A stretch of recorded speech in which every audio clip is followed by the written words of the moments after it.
Good morning mga kasangkayan mo pa nga aga yung tanan. So mo pa nga aga it video but actually I am recording the audio gabi tonight kay may mga maririnig na kayo ng mga tunog ng kuliglig. So today I harvested a few eggplants or talong kasi ito yung kakainin namin today. So as you can see napaka mahaba ng eggplant variety na to. I just can't remember kung anong variety to, pero tingnan nyo naman ang haba nito. Ayan o.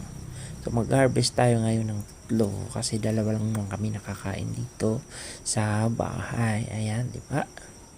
Ganyan siya kahaba.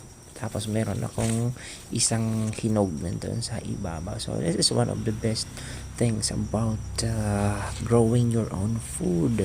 Kasi kung gusto mong mag-harvest ka para may makain sa pang-araw-araw. So ayan.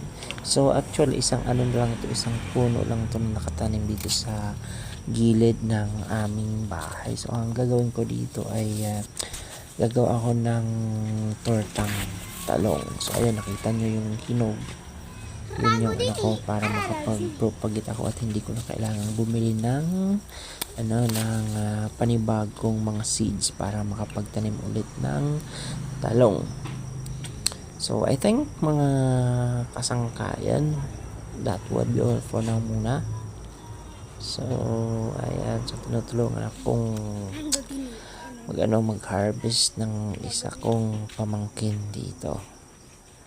Ayan, so ay mahaba-haba pala yung yung dapat tawag dito, gawing i-record na audio kasi 2 minutes pa lang, we still have 54 seconds. Ayan, sabi ko nga kanina I'm just recording the audio gabi na, pero actually yung video ay sinot ko siya kaninang umaga. So ito na talaga, dito na hanggang dito na lang muna tayo mga kasangkayan. Again, maupay nga adlaw or maupay nga gabi hayo nga tanan. Bye bye. Ayun, dalag ko, diba? Aglaba. So ito na talaga to. Babush mga kasangkayan. Good evening. Maupay nga gabi, maupay nga aga, maupay nga adlaw. Haiyong tanan. Babush.